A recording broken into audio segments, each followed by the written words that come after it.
I remember being asked if I could ride a goat. Dragons are hot, man. Yeah. And yes, he did deserve that slap. They're getting progressively drunker and they're like, why are you dressed like that? And as soon as I booked Furiosa, I was like, I will need a cat. I feel like you would make the perfect Targaryen. I mean...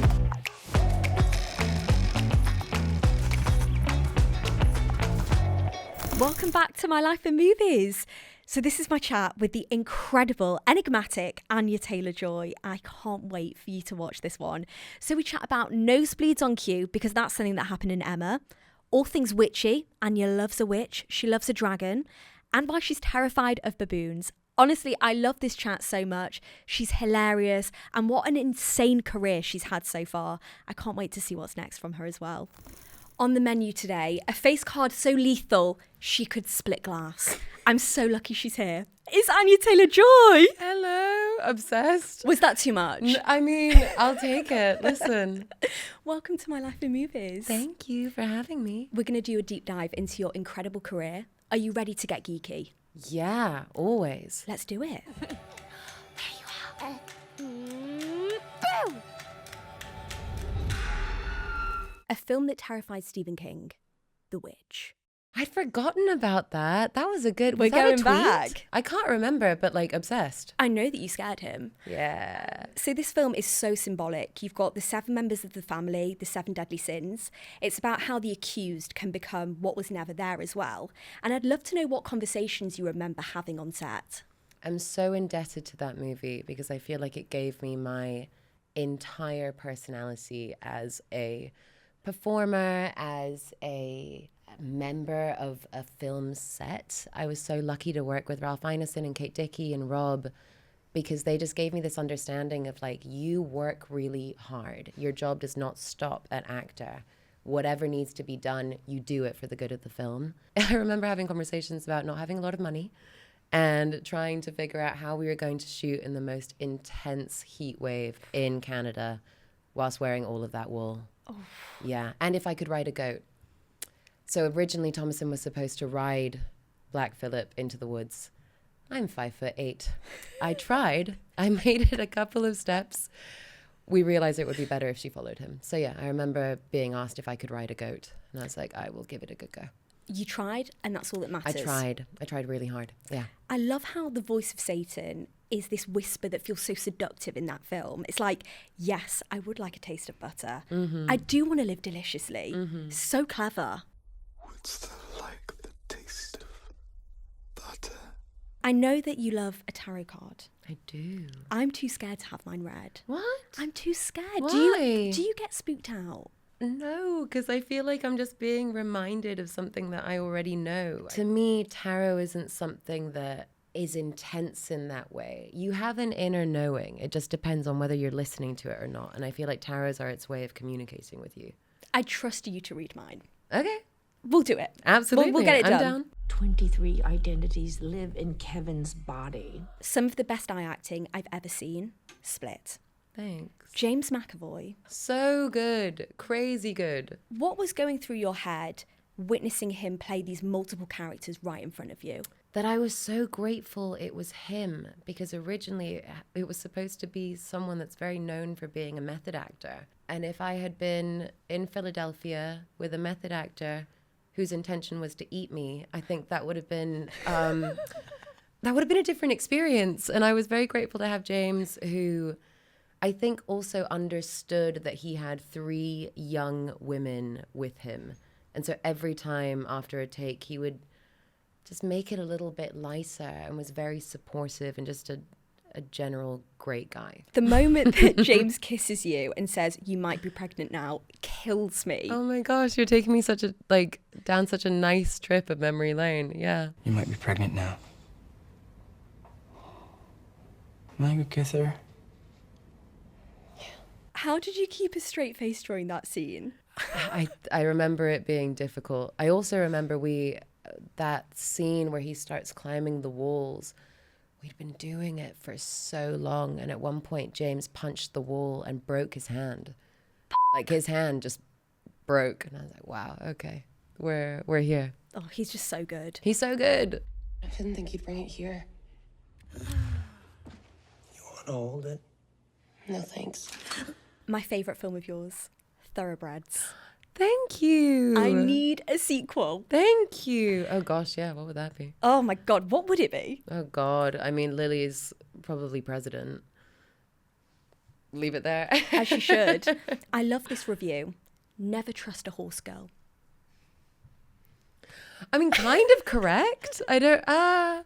I love a horse girl. I'm But a bit yeah, of a horse there's- girl. I used to horse ride. Same. But maybe never. I don't know. I'm a bit crazy. Yeah, but same. You're incredibly off-putting and you freak me out. There you go. In kind of a fascinating way.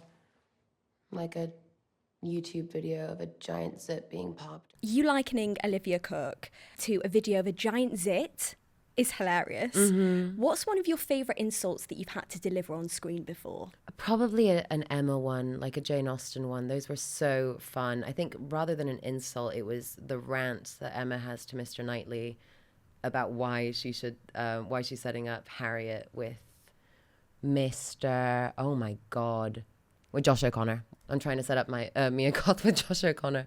Yeah, Josh O'Connor is such a creep in that film. he wins at the person that I just could not keep a straight face around. It was actually a problem. He made me feel deeply unprofessional. I can't look at Josh. It's too much. Speaking of Emma, you had a nosebleed on cue. Am I right in Did. saying that? I did. It was pretty weird. Emma.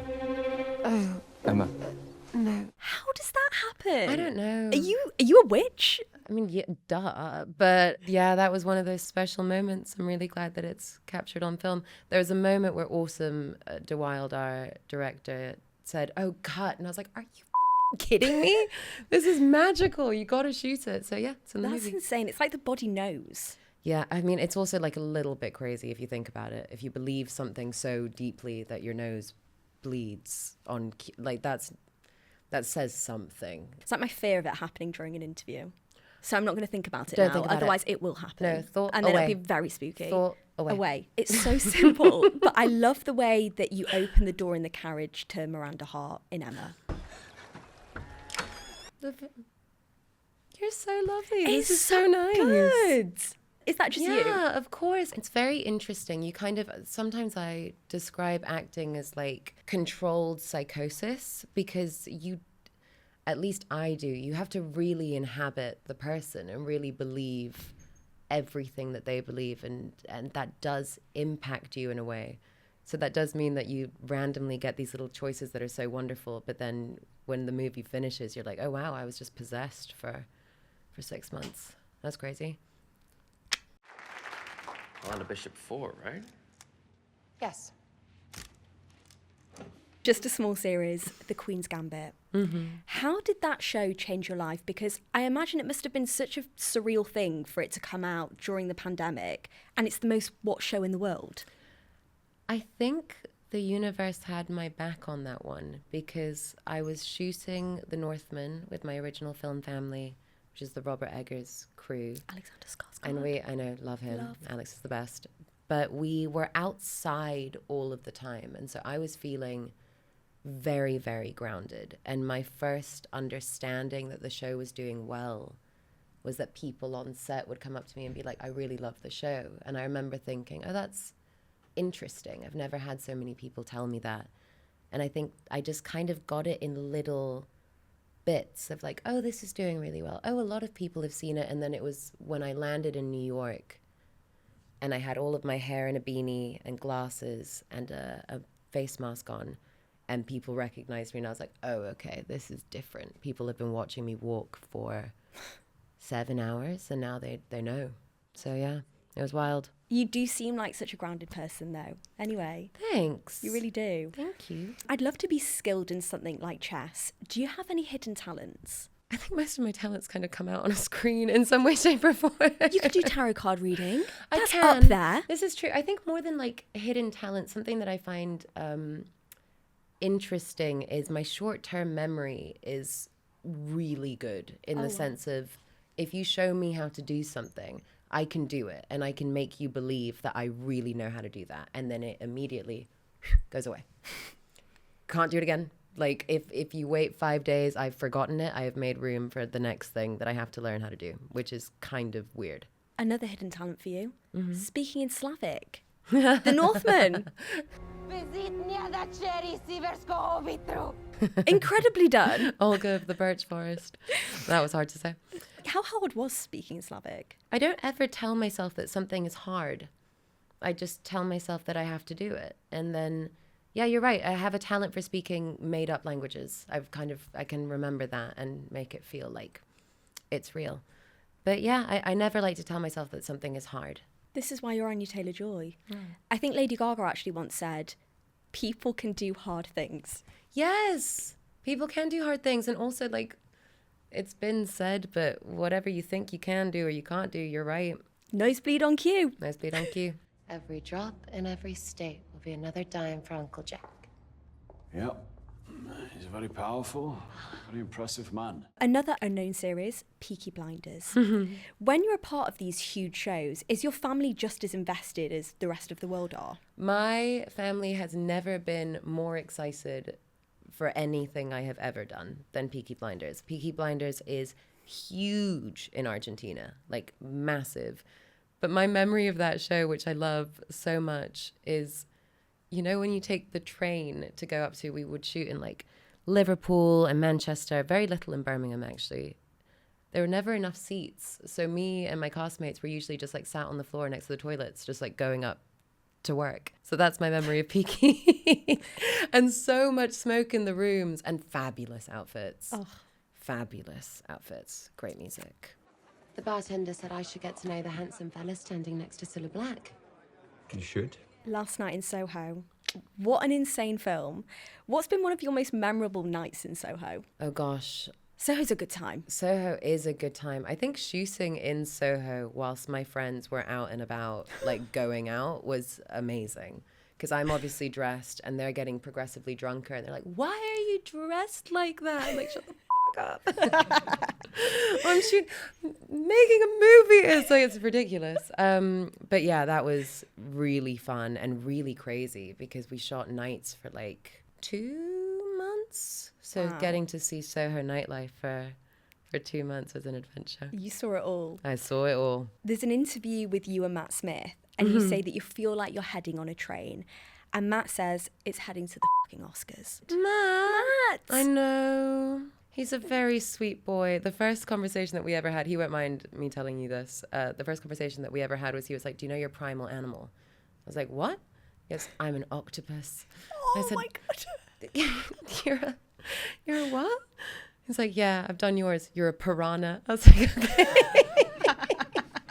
And he was right. He is an octopus and I am a piranha. Oh, we've had him on the He's show the before. best. And I love him so much. He makes me feel so, he's a comfort person. He's just the most charismatic, charming man Absolutely. alive. He I've really been very is. blessed with my male co-stars. I have a lot of good brothers. Speaking of Matt Smith, I feel like you would make the perfect Targaryen. I mean, You've got the hair. You've got the hair, I love girl. a dragon. I've never grown out of it. If there's a dragon in something, I will watch it. I just love a dragon. Oh, and I love How to Train Your Dragon as well. I mean, Great dragons. any in there. dragon, I'm there. You asked me if I was ready to geek out. I'm like, yes, love dragons. What's your favourite cinematic dragon? I mean, honestly, in terms of like the way that the animation has held up or the VFX has held up, the Harry Potter dragons are pretty insane. Harry Potter in general really holds up. It's wild to think, like, those movies came out a long time ago and they just look incredible. Dragon in Shrek. Hot. Hot dragon. Hot dragon. Agreed. Honestly, what is it? Is it the Light Fury in How to Train Your Dragon? The white one? Yes. Hot dragon. Dragons are hot, man. Yeah. But speaking of like Targaryens, I know that fan casting must be such a strange but also flattering thing as an actor. Like, how do you find that where you see those comments and read things that people are saying and wanting you to play? What's crazy about them is that they're often correct. And they're often a way that you find out about something. So I will send to my agent, have you heard about this? And she's like, yeah, we were just about to call you. I'm like, what do you mean? Like, that's crazy. Sometimes it's completely off, but it's flattering and it's fun. You kind of get to go on a little mind adventure where you're like, what would that be like if I did that? And then sometimes it happens. That's manifestation. I mean, yeah, but from other people, which is kind of amazing. Incredible. You know what I'd really like? Tell me. A cheeseburger. The greatest cheeseburger in cinema, the menu. Yeah. I love the thought of John ordering 5 Guys for everyone. Can I just say that they were all eating the whole time that we were there? I was the only one that was not eating. And then the one day that I get a hamburger, John's like, I will not stand for this. We all need a hamburger immediately. But yeah, it was pretty great. Nicholas Hoult deserved that slap. Another, Thank you. I know, but another wonderful man. You know, I really have been so lucky with my brothers, because we just got to be on a date for like a month and a half, and he's so funny and so sweet. And yes, he did deserve that slap. And he took it like a man. Oh, he did. And Yeah. I know that it was improvised. Yes. Are there any moments of improvisation that you're particularly proud of from any of your films? Usually an act of violence, which I don't condone in any way, shape or form. Not improvised, but the ending of Furiosa I'm really proud of, just because originally Furiosa was supposed to listen to Dementis talk and not really do anything. And it took me 6 months, but I was like, I am going to beat this man up, and it's going to be brutal, and I just like refused to do anything else. And so to see that on screen, I felt really, really proud. Before we come on to Furiosa, I'm a big foodie. Are there any food combos that you love that are like a bit weird? Popcorn and hot chocolate. Put a little piece of popcorn and hot chocolate, and you take it out, it kind of starts to dissolve. It's quite nice. Yeah, but then you're just left with the weird like no, it's got to be a hard quick corn. thing. Oh, okay. So like you like grab the little cloud, you just dunk it in, and then Timing is key. yes, Timing's key for the absolutely popcorn. divine. The baddest Furiosa. The darkest of angels.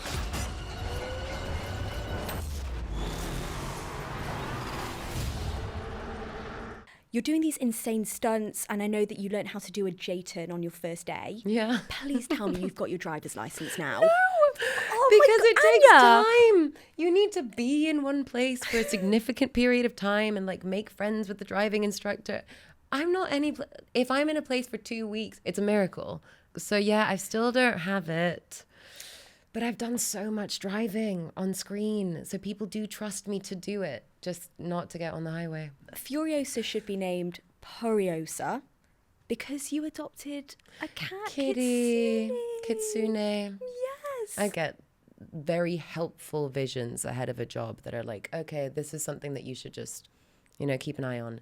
And as soon as I booked Furiosa, I was like, I will need a cat.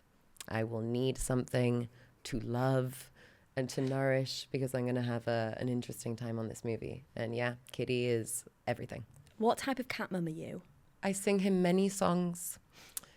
He gets many songs. I constantly tell him he is a cat. I don't think he's aware of it. I'm obsessed with him. Like, he's the best. He's also so handsome. It's crazy. I really want to get him a campaign. If I have my pets on like a cover of a magazine or whatever, those are the only ones that I will frame. Like, you're So Kitty doing needs a amazing, cover. sweetie. Kitty needs a cover. He has Tiffany blue eyes. I'm just saying. Please, any agents out there?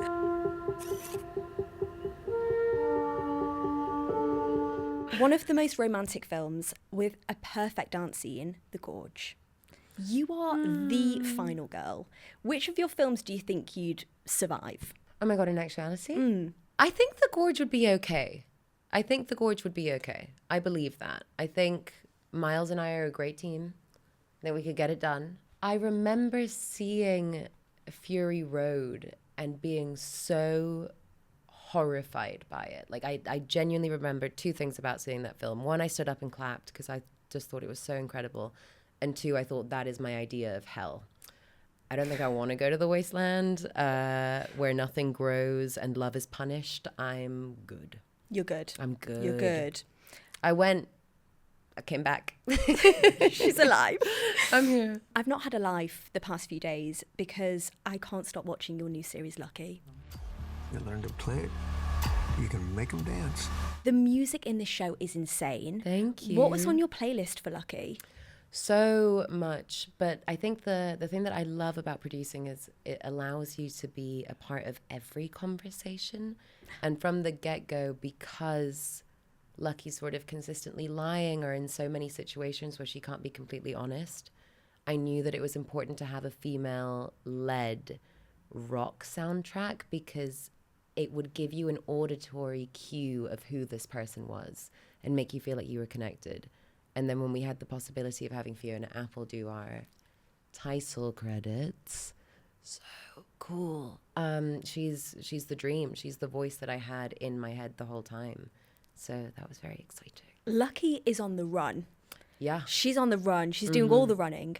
So much running. So much running. Who out of your past co-stars would you trust to hide you? I've got quite a few. Actually, any of the boys that you mentioned, Nick, Matt, James, Miles. Yeah, I've been very, very lucky with my boys. And then of my co-stars, pretty much all of them. You know, I feel pretty good about that. Feel safe.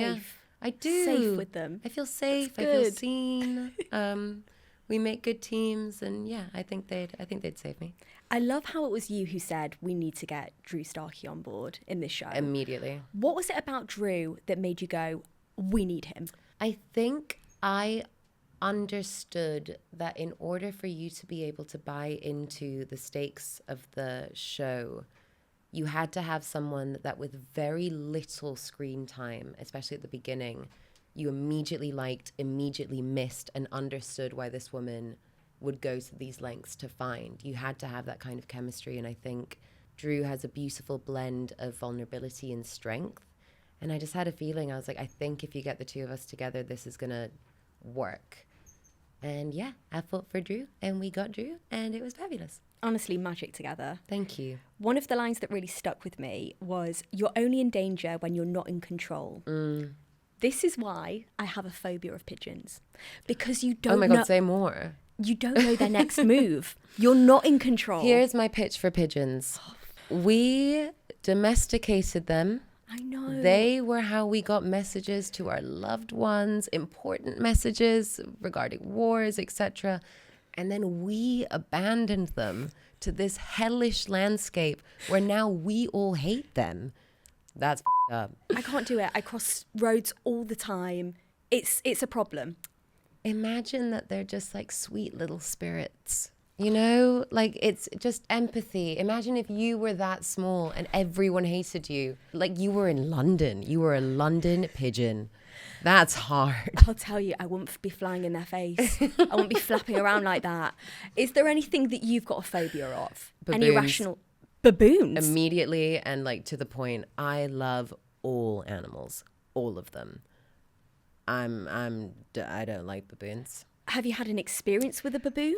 I saw them at a zoo once when I was really young, committing like a horrific act of violence, and it caught me.